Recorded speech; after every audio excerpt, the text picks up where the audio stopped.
Hello everyone, and welcome back to the channel.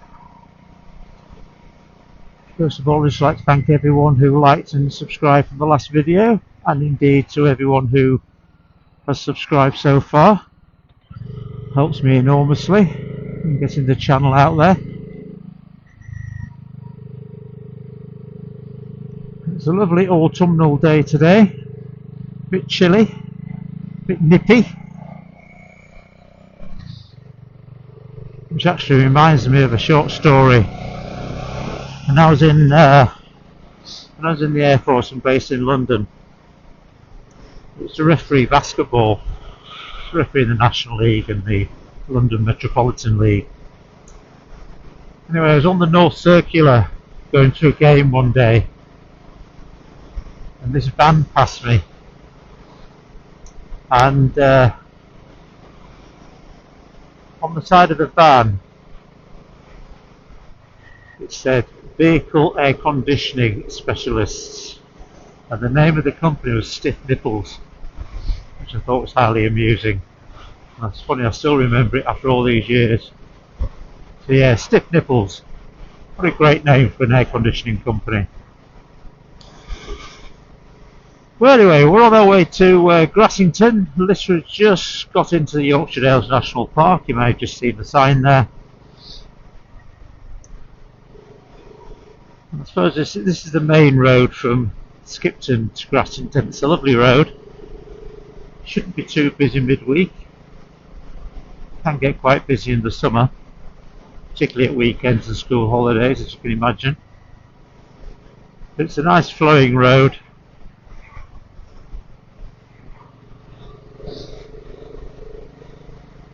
And not boring at all. You've got to keep your wits about you. I did actually crash a bike here once, many moons ago, riding too close to a van in front.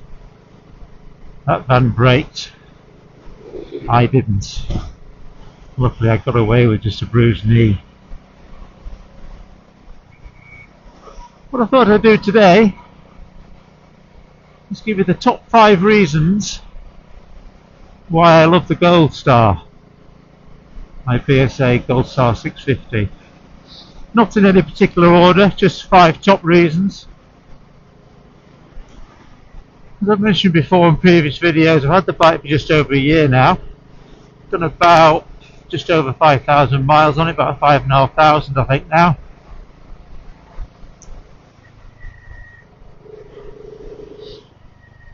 So I'll say in no particular order.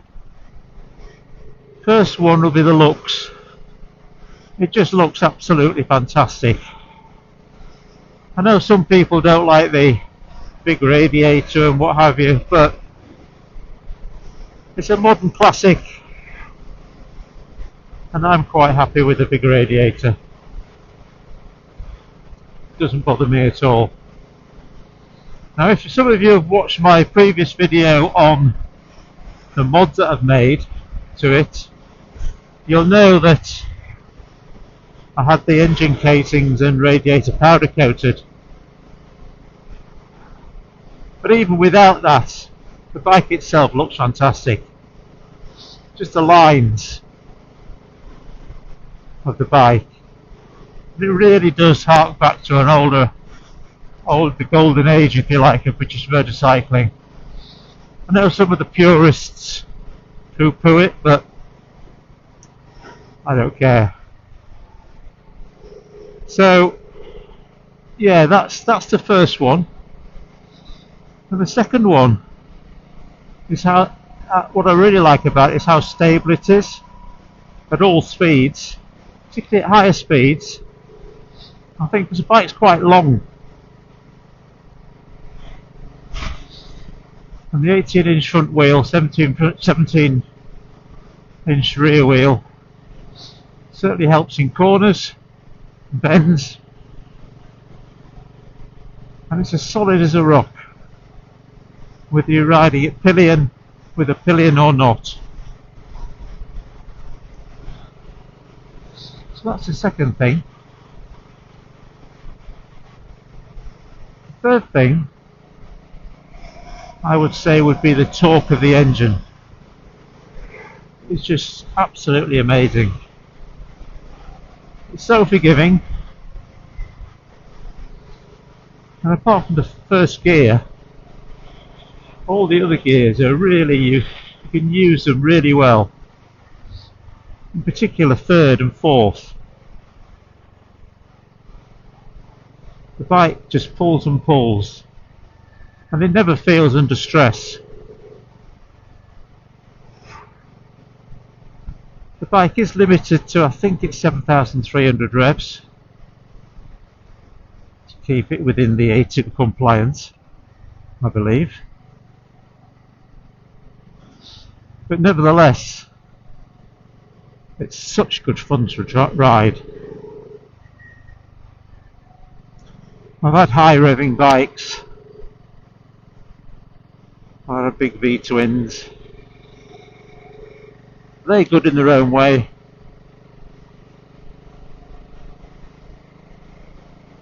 But this single cylinder Rotax 650 is just a sublime engine, in my opinion. I'd love to hear what other people think who ride the 650 Goldstar. So that's the third thing. The fourth thing is actually the riding position. It's extremely neutral. I'm 6 feet 2. I've got long legs and long arms, so a bit like a 6 foot 2 orangutan really. But even with the stock seat, it was pretty comfortable. Now again, if you looked at the mods video that I did, I've had the seat re-padded with an extra 30mm put on it, which makes it absolutely perfect for me. But as I say, even without the re-padded seat, it was still very comfortable. And it's one of these bikes that you can just ride and ride and ride. Doesn't give me backache, doesn't give me bum ache, doesn't make the shoulders ache.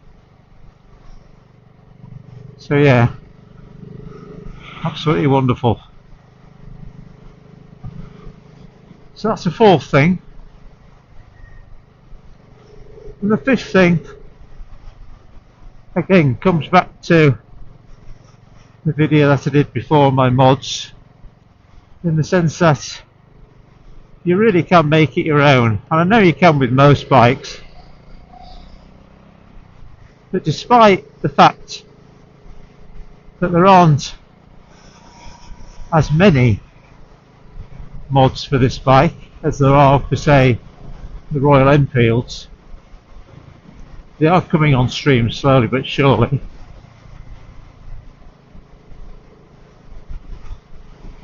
But as I see more and more Goldstars around, I do see people doing little tweaks to them to make them their own. So I've done quite a lot of cosmetic stuff. I haven't done any performance things apart from the Hagon shocks, which do make a difference, although the stock rear springs aren't too bad, to be fair, particularly given the price point of the bike. It was 4,500 when I got it. Was it 5,000? No, it's 5,000. Tell a lie. So those are my top 5 things why I love the bike. I can't see me changing it anytime soon. Although, as I'm sure we all know, those of us who do ride bikes, we say that, don't we? And then the next minute, we're down the bike shop and buying another one. But certainly for the foreseeable future, I don't see me changing.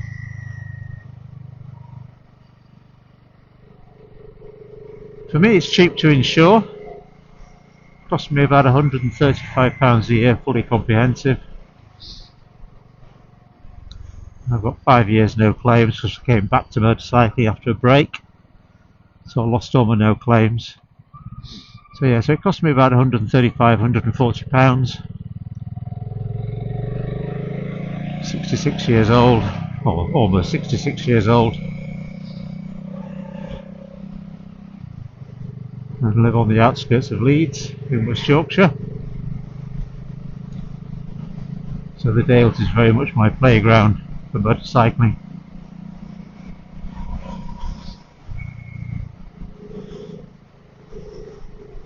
So that's about it really. So I'd love to hear your thoughts, as I say, on the BSA Goldstar. If you have one, or if you've been thinking about getting one, please leave a comment. If you want to ask me any questions about the bike, please do so. I'll endeavour to answer them, bearing in mind I'm not a technical person.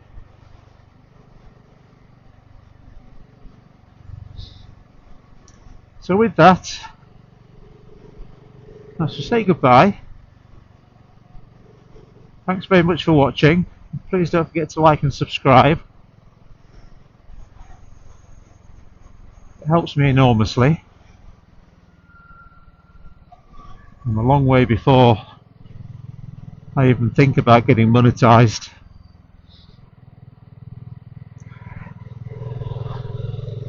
But that's not why I do it, which again I have mentioned in one of the previous videos that I've done, as to why I do this thing, why I do the YouTube thing. So, all that said, I shall wish you goodbye, and I shall see you on the next one. Goodbye.